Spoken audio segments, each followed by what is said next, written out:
Wih, Mas, lagi ngapain Mas? Lagi mau tes air nih. Kebetulan kemarin gue dikirimin sama temen gue.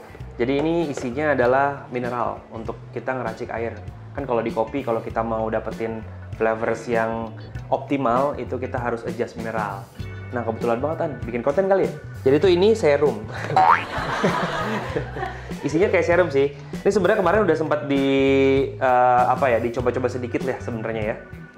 Karena penasaran banget gitu ya. Cuman sekarang karena lo dateng nih kebetulan banget, jadi gue mau kasih lo coba. Ini tuh produknya Uberol X Tuck Water. Jadi nanti gue taruh Instagram mereka di bawah. Jadi mereka tuh kolaborasi bikin special konsentrat untuk kita bisa ngeracik air sendiri di rumah. Lo kan tahu ya kalau kita di kopi tuh suka ngasih tahu orang atau suka ngajarin orang kalau kopi tuh 98%-nya air. Jadi air tuh kontribusinya tinggi banget loh di kopi, di seduhan kita ya. Jadi penting banget buat kita kenal air lebih dalam. Kalau standarnya SCA itu mineral yang terkandung di dalam air untuk kita nyeduh kopi, idealnya itu di range 75 sampai sekitar 250 ppm. ppm apa sih? ppm itu adalah satuan dari total dissolved solid atau mineral yang terkandung dalam si air. Kemudian yang kedua yang disarankan adalah pH atau tingkat keasaman. Itu sekitar 6,5 sampai 7,5 pH-nya ya. Jadi pH itu adalah tingkat keasaman air. Lo pernah dengar kan pasti air-air yang ada sebutan 8+, pernah dengar nggak? Pernah. Nah, 8+ itu berarti adalah air yang mempunyai kandungan pH itu di atas 8. Kita mau mencoba konsentrat mineral yang udah ada di depan gua nih buat kita bikin racikan. Jadi sebenarnya gini, di dalam boxnya mereka juga naruh resepnya. Tuh, Betul. ada resipinya. Nah, jadi di dalam resipi ini tuh sekitar ada 1, 2, 3, 4 pilihan atau 4 resipi yang ideal untuk filter. Terus kemudian ada 2 resipi yang ideal untuk espresso. Kalau espresso kita bikin sesi kedua kali ya? Boleh. Bikin sesi 2. Sikat. Jadi kita bikin filter dulu, tapi sebenarnya metodenya nggak perlu harus kita brewing pakai alat sih. Gue pengennya cupping dulu aja sih, An. Boleh. Karena supaya bisa membedakan dulu nih. Jadi nanti rencana gue adalah gue mau bikin 3 resipi ini. Gue bedain sama gue nggak pakein ini semua. Di sini, di gelas pertama, ini gue akan pakai air kemasan tidak ditambahin konsentrat. Oh, nggak pakai ini ya Mas? Nggak pakai ini. Oke. Nah, kemudian yang kedua, gue pakein konsentrat dengan mengacu kepada resipi mereka yang pertama. Oke. Jadi resipi pertama itu light, bright, and vibrant. Jadi airnya, air racikannya, kalau kita mengikuti rumusnya dia nih, air racikannya bisa membuat kopi kita tuh jadi lebih light, bright, dan juga vibrant. Sounds interesting ya, kayaknya menarik ya. Pokoknya yang suka-suka fruity, nah itu pakai resep yang pertama. Tapi kan kita nggak tahu, kita coba dulu nanti. Oke. Kemudian resep yang kedua, itu outputnya atau efeknya itu adalah sweet and silky. Gila, ini sweet and silky tuh kayak sutra berarti ya. Lembut dan manis kayak dia. Maksudnya sutra gitu ya. Iya. Sutra insomnia atau kan? Tahu. Oh iya, maaf. Nah, yang ketiga itu resipinya membuat kopinya itu jadi lebih bright sama juicy. Gila, bright gitu ya? and juicy. Nah, kan kita nggak tahu juga ya, makanya kita cobain, penasaran. Kebetulan kopinya pakai kopi Gayo Kenawat. Ini sebenarnya kopinya tuh tidak terlalu banyak proses aneh-aneh. Karena gue pengen tahu rasa kopi sejujurnya tuh seperti apa, ngerti nggak? Jadi bukan yang kayak, gue pengen pakai yang double anaerob dan natural gitu. Karena kalau pakai kopi-kopi yang sudah masuk ke dalam ranah proses yang advance atau eksperimental, kayaknya nggak bisa identifikasi secara real gitu. Nah, ini kebetulan kopinya diproses dengan menggunakan metode wet hull atau metode giling basah. Jadi biasanya metode giling basah ini tuh punya karakteristik yang bodinya lumayan tebal, kemudian dia ada sedikit spiciness-nya, terus dia juga sebenarnya acidity-nya cukup mild gitu ya. Jadi kita akan coba bagaimana si konsentrat air ini bisa nge-boost flavors dari si kopi ini. Pokoknya yang pertama kita nggak pakai apa-apa nih. Yang kedua kita campur resep pertama, yang ketiga kita campur resep kedua, dan yang keempat kita campur resep ketiga. Kopinya sama, ini kopinya Madara kelas nih. Nah, buat teman-teman yang mau ikut kelas kopi, jangan lupa nanti perhatiin aja Instagramnya Jurnal Madera, karena gue bakal punya kelas yang cukup reguler. Lo perhatiin aja di sana Instagramnya. Nanti kalau kalian punya kesempatan dan punya rezeki, boleh join di kelas gue. Seru kan? Iklan dulu sedikit. Jadi pakai metodenya cupping aja ya. Jadi biar gampang. Nanti gue pengen lo coba juga, An. Oke. Nah, jadi yang pertama ini ada yang kalsium namanya. Jadi kalsium ini adalah the sweetness and the texture. Jadi konsentrat ini fungsinya adalah untuk meng-highlight dan meng-enhance sweetness dan juga tekstur. Nah, yang kedua ini potasium. Jadi potasium ini kalau di sini tulisannya adalah sebagai acidity reducer. Jadi dia akan mereduce acidity-nya gitu. Jadi nurunin kadar acidity yang mungkin bisa dibilang punchy kali ya. Jadi kayak kan kadang ada kopi itu yang acidity-nya spike banget ya. Waktu pertama kali lu minum tuh kayak wah asamnya tuh terlalu dominan gitu. Nah mungkin fungsi dari potasium adalah untuk nge-tone down si acidity-nya tersebut gitu. Makanya ditulisnya sebagai the acidity reducer. Nah yang ketiga ini adalah sodium. Sodium ini the sharpness and elegant mouthfeel. Oh jadi ini sebenarnya fungsinya adalah untuk mouthfeel dan tekstur. Jadi supaya dia secara acidity itu nggak terlalu sharp dan juga teksturnya bisa lebih smooth lagi nih. Tulisannya the sharpness and elegant mouthfeel. Mungkin salah satu yang bikin tekstur jadi silky kali ya. Nggak tahu juga sih, ntar kita lihat di situ ya. Kemudian ini ada magnesium. Nah ini the strengthness and complexity. Jadi ini adalah konsentrat yang kontribusinya itu lebih ke boosting flavors dari si kopi yang kita pakai. Jadi kalau semakin banyak taruh magnesium, semakin kompleks tuh. Cuma kan nggak boleh terlalu banyak juga ya. Jadi apapun yang berlebihan itu tidak baik. Ini kayak kita belajar kimia atau fisika ya? Kimia. Ini kayak kita belajar kimia ya? Kimia. Padahal zaman waktu gua sekolah tuh, waktu pelajaran kimia, gua sering banget mandul. Boros. Ini menariknya nih ya. Menurut gua kopi tuh sangat unik karena gimana ya? Waktu pertama kali gua masuk kopi tuh gua nggak expect kalau ternyata pelajarannya sedip ini. Jadi lo mau paham apa? Lo mau explore tentang biologi di kopi itu ada. Lo kan ngomongin masalah tanaman lah, struktur morfologi tumbuhan lah, fotosintesis dan segala macam itu kan masuk ke ranahnya biologi kan. Geografi ada. Lo ngomongin altitude lah, ketinggian, lo ngomongin apalagi environment dan segala macam. Banyak banget ngomongin tanah juga. Terus ini air, ada magnesium, kalsium, sodium, potasium, cium, maksudnya? Maksudnya?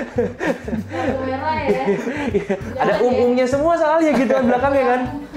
Jadi ini ngomongin kimia. Terus roastingnya kan ada endothermic, exothermic, Maillard reaction, ngomongin fisika. Rasio ada 1:13, 1:10, 1:15, ngomongin matematika. Jadi semuanya tuh ada bro. Karena kita harus menambahkan mineral, konsentrat mineral ke dalam seduhan kita nih kan. Jadi gue pakai airnya nih, air yang bisa dibilang pure. Jadi air dimineralisasi atau misalkan bisa dibilang air distilasi.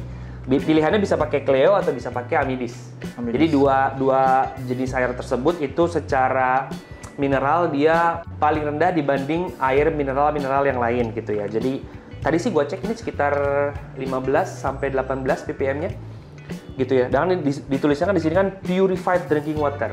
Jadi ini pure tanpa, bukan, gue nggak bilang nggak ada mineral ya, tapi mereka bilangnya di sini purified sih. Jadi bisa pakai purified atau bisa pakai distilasi. Pakainya 10 gram. Ih, grindernya bagus banget. Itu apa ya? Iya jelas dong, ini grinder Breville. Ini grinder Breville tuh sebenarnya grinder yang sangat home friendly gitu. Jadi lo nggak perlu harus mempunyai space yang besar-besar untuk mempunyai grinder ini, dan listriknya juga nggak usah pakai yang besar-besar gitu. Dan ini udah kompatibel untuk espresso dan juga filter. Masuk ya? Iklan terus ya kayaknya. Abis ini ada tolak angin nggak ya? Jadi kita nyeduh kopi pakai tolak angin. Oke, di sini nih kalau mau lihat nih sini. Oke. Ini nih gua kasih lihat ya. Jadi kalau di grinder Breville ini kerennya adalah di sini udah ada grind size yang direkomendasikan. Nih lihat ya. Ini buat percolator, ini buat filter, ini buat plunger, ini buat espresso. Kesini lihat jarumnya ya kan? Di sini ada grind size-nya. Jadi 17 itu range-nya adalah espresso sampai ke 0 lah ya, sampai ke 2. Kemudian percolator dan lain-lain. Nah, kita sekarang mau cupping jadi pakainya yang plunger. Sini. Sekitar 56. Masukin.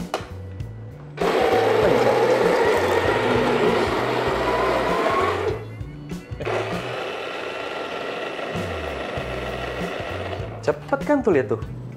Cepet kan? Gilingnya nggak sampai 5 detik. Tadi kita masukin berapa? 10 gram, kita lihat. Exactly. Tuh lihat. Pas masukin ya? 10 gram, outnya 10 gram. Wih, berarti bagus. Berarti zero resistant. Nah, sekarang kita siapin airnya. Menurut resep ya, menurut resep ini siapkan 450 ml air. Jadi gua akan nyiapin satu resep 450 ml air.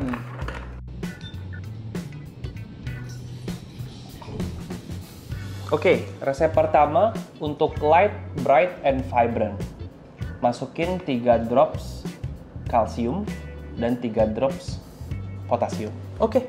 Biar teman-teman nggak penasaran ya, terjadi perubahan nggak sih kalau kita sudah drop si mineral concentrate ini ke dalam si air yang kita siapkan? Apakah ada perubahan TDS? Apakah ada perubahan ppm-nya? Kita lihat ya. Jadi ini kita sebelum dikasih apa-apa ya, sama air yang dipakai di sini nih, air yang dipakai untuk sampel 1. Itu apaan, Mas? Ini alat namanya TDS meter. Ada TDS, EC, pH, dan temperatur. Jadi ini mungkin bisa dibilang alat ukur ya. Alat ukur buat mengukur si total dissolved solid atau mineral yang terkandung dalam sebuah air. Jadi ini 0 ya. 0. Lihat dulu. Ini satuannya ppm ya. Part per million, sama seperti satuan-satuan air pada umumnya. Oke? Oke. Kita masukin nih. Set. ppm-nya adalah 15, 14-15 lah ya. Jadi air aslinya itu ppm-nya kurang lebih sekitar 14-15. Sekarang kita tambahin ya. Kalsium 3 drop ya. 1, 2, 3. Oke. Ya. Potasium 3 drop.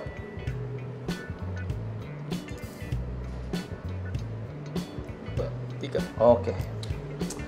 Kita aduk-aduk dulu. Aduk-aduk. Kita cek lagi ya. Ini air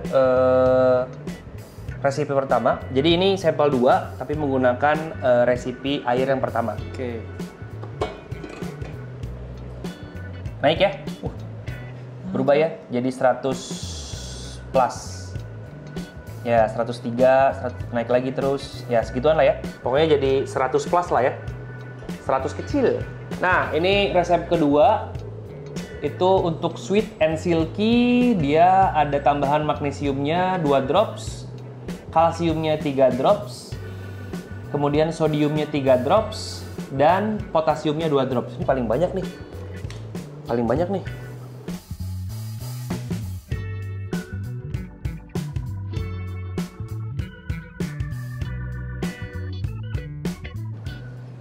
Nah, dia tinggi banget di ppm ya. Ya, 155 ppm. Oke. Berarti sampel ketiga dengan menggunakan resipi yang kedua itu ppm-nya 155 ppm. Jadi resipi yang ketiga itu bright and juicy.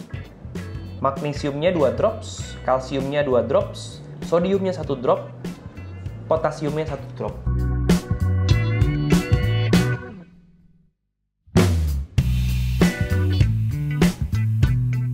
Cek ppm-nya. Ya, kurang lebih di 114, 115 ya. Berarti dia lebih tinggi daripada yang pertama dan lebih rendah daripada yang kedua. Ini kita sambil nunggu airnya panas, kita mendingan siapin buat kopi-kopi yang mau kita seduh di gelas berikutnya. Ini yang tidak dikasih konsentrat mineral apapun. Ini tadi resep 1 ya.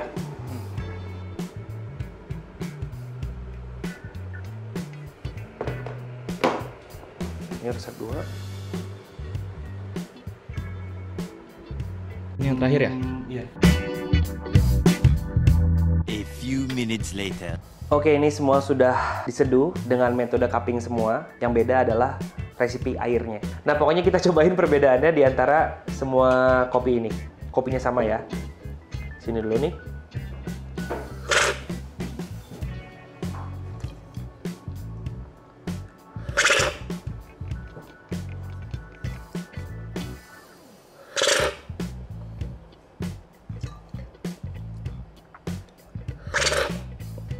Kayak ada flavors yang lebih muncul di salah satu gelas ini, dan ada sweetness yang lebih keluar juga, sama ada yang paling kompleks gitu. Cobain, An.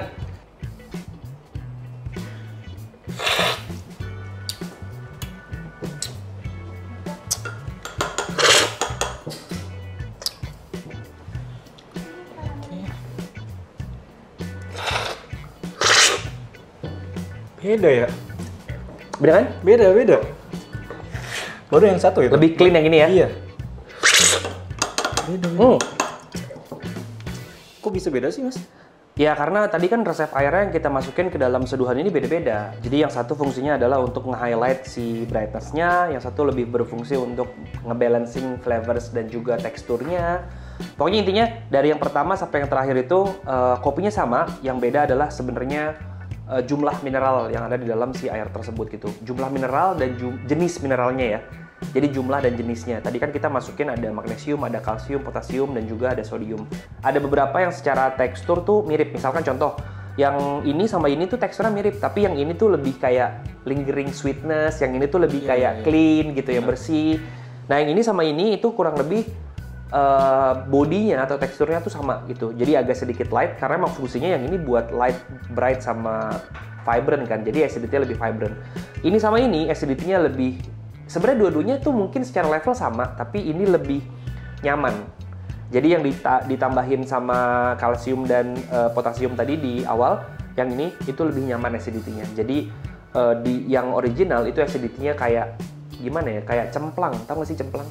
Cemplang tuh jadi Jomplang. iya, jadi kayak acidity-nya tuh nggak yang in a positive way gitu. Nah yang ini tuh kayak dia lebih unik dan lebih nyaman gitu acidity-nya. Pokoknya di antara cup ini dengan menggunakan kopi Wet Hull dari Gayo, gua tuh lebih suka yang pertama adalah si nomor 2 ini. Resep nomor 2, maksudnya sampel nomor 3 tapi menggunakan resep nomor 2. Terus posisi kedua itu ada di resep nomor 3, sampel nomor 4, dan ini maksudnya adalah sampel nomor 4 di antara 4 gelas ini dan resep nomor 3. Yang ketiga yang ini, dan yang terakhir udah pasti yang original. Abis ini kita seduh pakai kopi-kopi yang lain kali ya biar menarik ya. Atau enggak kita coba di espresso ya nggak sih? Kan dia juga punya resep di espresso gitu. Suka banget gue espresso. Asik kan? Iya. Ya udah kalau gitu. Pakai gelas apa ya kalau espresso tuh? Aduh. Ya udah kalau gitu, kalau di espresso kita break dulu untuk episode ini biar teman-teman nonton dulu, ditelaah dulu, dinikmati benar-benar, baru nanti kita lanjut ke sesi berikutnya menggunakan air ini dengan metode espresso. Bener nggak sih? Bener-bener. Oke, buat teman-teman jangan lupa untuk subscribe YouTube-nya Muhammad Aga, follow Instagram Muhammad Aga, dan juga follow TikTok-nya Muhammad Aga. Biar dapet klien banyak. Ah, iya dong, sekarang soalnya barista yang jago udah mulai banyak, jadi sekarang beralih ke YouTuber aja deh. Enggak lah, enggak. Oke, intinya terima kasih sudah menonton. Semoga teman-teman yang menonton ini juga merasa teredukasi ya. Lo juga pasti akan ya? Iya, Lo juga lebih nambah pengalaman kan tentang air kan? Iya, jadi tahu banyak gue. Iya dong. Jadi abis ini kalau menjadi kopi diperhatiin airnya benar-benar. Jangan main asal beli air kemasan aja. Karena air itu juga salah satu kontribusi terbesar 98% an gitu. Jadi kalau air lo bau perengus misalkan, ya kopinya pasti bau perengus gitu kan. Bahasa Bekasi itu. Gua dong. Iya kan? Oh iya betul. Oke, terima kasih. Sampai ketemu di episode berikutnya. Ciao.